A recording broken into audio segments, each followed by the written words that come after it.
মা, আমি তোমাকে কতদিন থেকে বলছি আমি ফল খাবো, আমি ফল খাবো, কিন্তু তুমি আমার কোনো কথাই শুনছো না, আমাকে কোনো ফল এনে দাও না।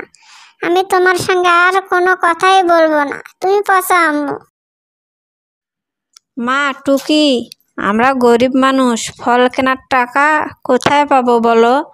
ঠিক আছে, আমি দেখি রানিমার কাছে যাচ্ছি, যদি কিছু ফল দেয় তোমার জন্য নিয়ে আসবো। তুমি এখন খেলতে যাও।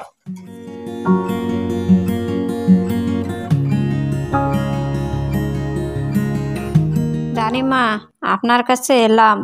আমার টুকি ফল খাওয়ার জন্য বায়না ধরেছে, আমাকে কিছু ফল দিবেন? তোদের মতো ভিখারির জন্য ফল খেয়েও শান্তি নাই, দূর হয়ে যায় এখান থেকে। আমি তোকে একটি ফলও দিব না, আমাকে শান্তি মতো ফলগুলো খেতে দে তো। টুকি তো ফল খাওয়ার জন্যে আশায় আছে, রানিমার কাছে এলাম ফলের জন্য, রানিমা তো ফলেই দিল না, এখন আমি কিভাবে বাড়িতে যাব? এভাবে কাঁদছো কেন? এ কি, এ গাছে ভূত থাকে? ভালোই হয়েছে ভূত তুমি আমাকে মেরে ফেলো, আমি আর আমার টুকির কাছে মুখ দেখাতে চাই। বোন, তুমি আমাকে দেখে ভয় পেও না, আমি খারাপ ভূত নই, তোমাকে মারবো না। তোমার কি হয়েছে আমাকে শত শুনি। আমার টুকি খুব ফলের জন্য বায়না ধরছিল, তাই রানিমার ওখানে গিয়েছিলাম। আর রানিমা আমার সঙ্গে যা করলো, রানিমা খুব ব্যথা পাচ্ছি, আমাকে আর মারবেন না দয়া করে। আপনার এখানে এসে ফল চাওয়া উচিত হয়নি আমার, আমাকে ক্ষমা করে দিন, আমি আর কখনোই আসবো না।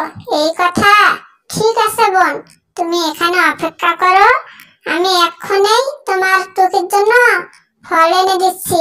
রানিমার খুব অহংকার হয়েছে না, দাঁড়াও আমি ওকে মজা দেখাচ্ছি, তুমি এখানেই থেকো কিন্তু। রানী, তোর ফল গাছ আজকেই আমি ধ্বংস করে দেব, দেখি তুই আর কি নিয়ে অহংকার করেই নাও ফল, তোমার টুকির জন্য অনেকদিন খেতে পারবে। আবার যদি কখনো কিছু প্রয়োজন হয় তুমি আমার কাছে এসো বোন, আমি তোমাকে সাহায্য করার চেষ্টা করব। আমাকে সাহায্য করার জন্য তোমাকে অনেক ধন্যবাদ, তোমার ঋণ আমি কখনোই শোধ করতে পারবো না। বন্ধুরা, নতুন নতুন ভিডিও পেতে লাইক, কমেন্ট, সাবস্ক্রাইব করতে ভুলবে না কিন্তু।